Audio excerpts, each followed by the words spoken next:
Friends, welcome to Defence Matrix. तो आज हम बात करने वाले हैं इंडियन आर्मी के आर्टिलरी प्रोग्राम के बारे में।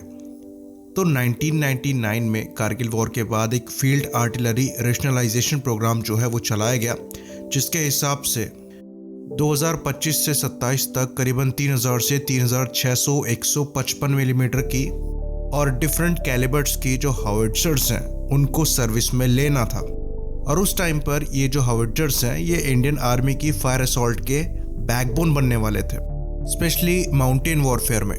तो आज हम जानेंगे कि ये जो फील्ड आर्टिलरी रेशनलाइजेशन प्रोग्राम था, जिसे फायर भी कहा जाता है, इस पर हमने कितनी प्रोग्रेस करी है और क्या हम प्रोग्रेस करने वाले हैं। तो ये जो प्रोग्राम है ये 1999 का है। उसके बाद से जो पहला ऑर्डर है वो 2016 में दिया गया था, जब अमेरिका से 5000 करोड़ में 145 M777 अल्ट्रालाइट हाउइट्जर खरीदी गई थी। तो प्रोग्राम के फॉर्म होने के बाद करीबन 16 साल लग गए पहली हाउइट्जर का ऑर्डर देने में। तो इसी ऑर्डर के साथ करीबन 30 साल का जो समय है वो पूरा हुआ था जब आखिरी बार इंडियन आर्मी ने कोई हाउइट्जर खरीदा हो। फिर उसके अगले साल 2017 में L&T यानी कि लार्सन एंड ट्यूब्रो को एक कॉन्ट्रैक्ट दिया गया करीबन 100 कैनन वज्र टी को सप्लाई करने के लिए। ये 155 मिलीमीटर और 52 कैलिबर की tracked self propelled gun system है। उसके बाद उसके अगले साल ही यानी कि 2018 में करीबन 114 155 मिलीमीटर बाई 45 मिलीमीटर की धनुष जो गन्स हैं उनको ऑर्डर दिया गया OFP यानी कि ऑर्डिनेंस फैक्ट्री बोर्ड को। साथ में ऑर्डर दिया गया जो M46 आर्टिलरी गन है जो कि 130 मिलीमीटर की हैं, उन्हें 155 मिलीमीटर में कन्वर्ट करने के लिए, जो कि प्रोजेक्ट शारंग के अंदर था। तो ये 3 साल काफ़ी तेज़ी से काम हुआ। इवन 2019 में जो एथॉस टोड आर्टिलरी है उसको भी L1 घोषित किया गया करीबन 400 गनों को सप्लाई करने के लिए। तो आप ये कह सकते हैं कि करीबन 4 साल यानी कि 2016, 17, 18, 19 काफ़ी तेज़ी से काम हुआ। अभी अगर प्रेजेंट सिनेरियो की बात करें तो जो सबसे अच्छी प्रोग्रेस दिखाई गई है वो दिखाई गई है L&T के द्वारा, जिन्होंने कैनन वज्रा के जो 100 ऑर्डर दिए गए थे उसको पूरा कर लिया है और ये शेड्यूल से पहले किया गया है। बात करें BAE सिस्टम की जो M777 अल्ट्रालाइट हाउइट्जर्स हैं, तो जो 2016 में करीबन 145 गनें जो ऑर्डर करी गई थी उसमें से खाली 59 ही डिलीवर की गई हैं।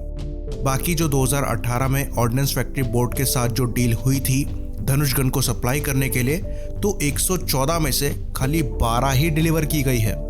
साथ में इसमें जो प्रोडक्शन क्वालिटी है उस पर भी क्वेश्चन उठाए गए हैं। अब फाइनली हम आते हैं M46 गन पर, जहां पर 133 मिलीमीटर की गन को 155 मिलीमीटर में कन्वर्ट करना था। तो जो पहली शारंग गन है वो पिछले साल ही सप्लाई हुई है और अभी भी जो अपग्रेड करने का प्रोग्राम है वो चल रहा है ऑर्डिनेंस फैक्ट्री बोर्ड के द्वारा।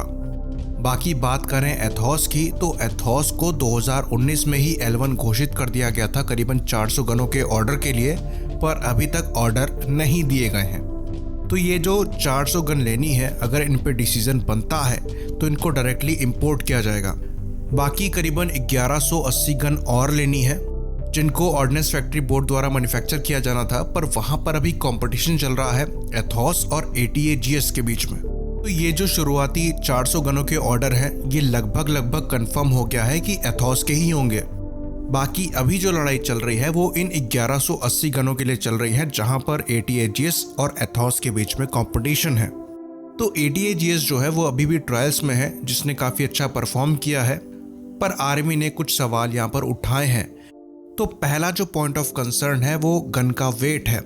आर्मी की जो रिक्वायरमेंट है वो 15 टन से कम की है और गन का जो वेट है वो 18 टन का है। बाकी जो दूसरा कॉस्ट ऑफ कंसर्न है वो गन का कॉस्ट भी है, जो कि करीबन 5 से 7 करोड़ ज़्यादा है एथॉस के कंपैरिजन में।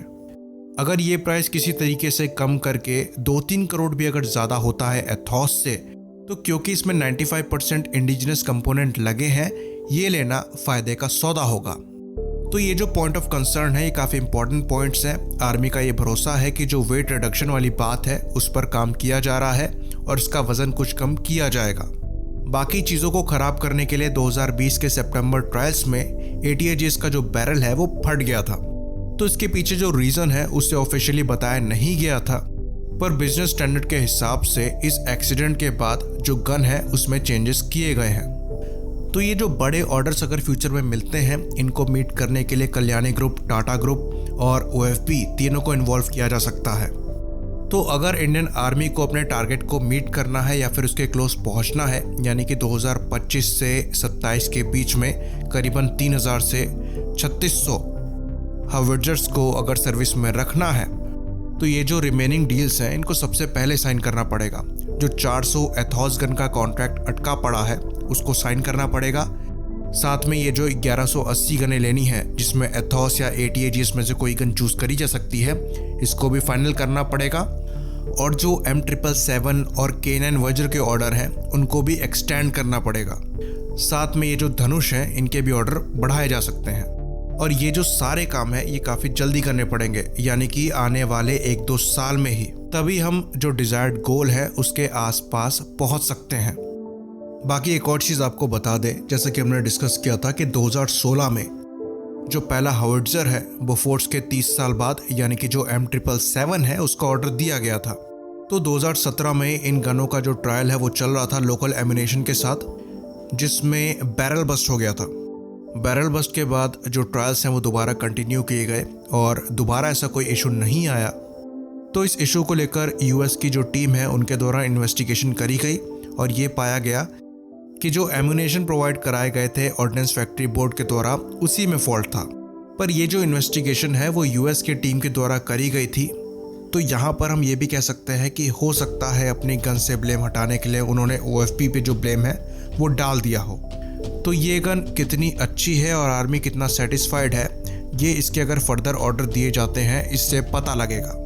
तो ये चीज़ ATAGS के बैरल बस्ट के कॉन्ट्रास्ट में डिस्कस करना बहुत ज़्यादा ज़रूरी था। खैर ATAGS के केस में जो रीज़न है वो क्लियर नहीं है, तो हम फॉल्टी एम्यूनेशन पे ब्लेम नहीं डाल सकते। जहाँ तक जो चीज़ें पता है वो ये पता है कि कुछ डिज़ाइन चेंजेस किए गए थे। तो इसको डिस्कस करने के पीछे रीज़न ये है कि एक बैरल बस्ट का मतलब ये नहीं है कि आपका प्रोडक्ट ख़राब है।